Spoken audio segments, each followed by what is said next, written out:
Good morning, everybody. How's everyone doing? Hope you guys are enjoying your break. Your teacher has made a mistake.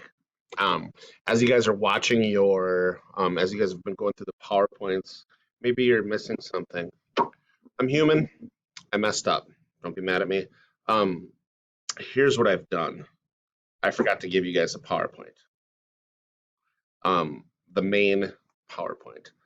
What I wanted you guys to do was this intro to sketching techniques to include this one. Um, this one's going to be added to Schoology. It talks about common uses of sketching, and you can read the notes down here. Advantages of sketching techniques. But this is where it gets the stuff that you're going to really matter. And sketching a line, sketching a circle. This stuff's fun for practice, great stuff. But this slide right here is very important. The alphabet of lines. Okay, we're going to talk about hidden lines a lot. Mainly object lines, hidden lines, and construction lines are what we're talking about. So construction lines show up when they're erased. The object lines show the actual object. The hidden lines show what isn't there. So any interior details or something. So especially when we're doing our CO2 chambers, it's important to know where that CO2 chamber is. So that's why the hidden line is so important. And center lines can also be important, but not as much. So if you look through this PowerPoint, it shows you what a hidden line looks like for this object. So there's a hole here. So on the top view of this, you have to represent that hole with hidden lines. I'm not too worried about representing with a center line. It's not the most important thing to me. So if you go through this PowerPoint, that'll help understand how to do that multi-view orthographic view. So you can see it gives you three. It gives you a top, a front, and a right view. Now, your papers, when you set your papers up, I've seen two come in, one from Acacia Hauser. Sorry, I'm using you as an example, Acacia. She tried to make all four 3D.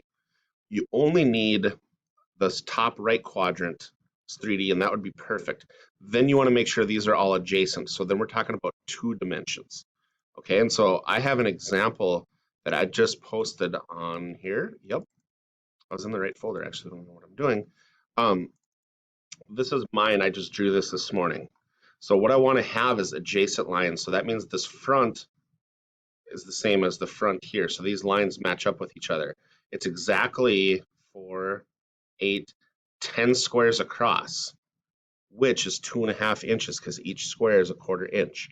Okay, and then the circle, which I can't see from the top view how this is drilled on the front, I have to represent it with hidden lines here to show that there's a hole here. Same thing when I look at the front of the object, I have to show hidden lines here because there's a hole on the top of the object. And you look, this is not Leonardo DiCaprio's drawing here, people. I mean, it doesn't have to be a great isometric drawing. You just want to show basically what the object looks like, but this stuff does have to line up. So the right side is as tall as the front side is tall, which in this case it's 1, 2, 3, 4, 5, 6, 7. So that's 1.75 inches or 1 3/4 inches. Okay, we'll talk about dimensioning. Dimensioning is the last part of this. I don't want you guys to try dimensioning yet because I don't want your heads to explode. But you'll also notice too that the side is as deep, in this case 3 squares or 0.75, 3/4 of an inch, as the top is deep. Because basically we take this part and it's like an onion. You peel off the layers and you look at it from the front, the top, and the side. So if you looked at the PowerPoints, like in language of sketching or the sketching practice, all of them talked about this and gave you different views, like this slide on orthographic views and talking about a precedence of lines. All these things are really important when we're doing drawing. This is a true orthographic multi-view drawing where it shows every side. This is pretty unnecessary. I'm not going to make you guys do all that. The main thing I wanted you guys to be able to do at home, though, was get into this perspective stuff and then hopefully start to understand some of this. But I'm hoping this video helps clarify everything a little bit. Okay, so if you have any questions, of course, I'm available on right here on the office hours until about noon today, because then it's war zone time. But yeah, otherwise just shoot me an email. Some people have mentioned that they cannot see the PowerPoints. If that's still an issue, please let me know. Okay?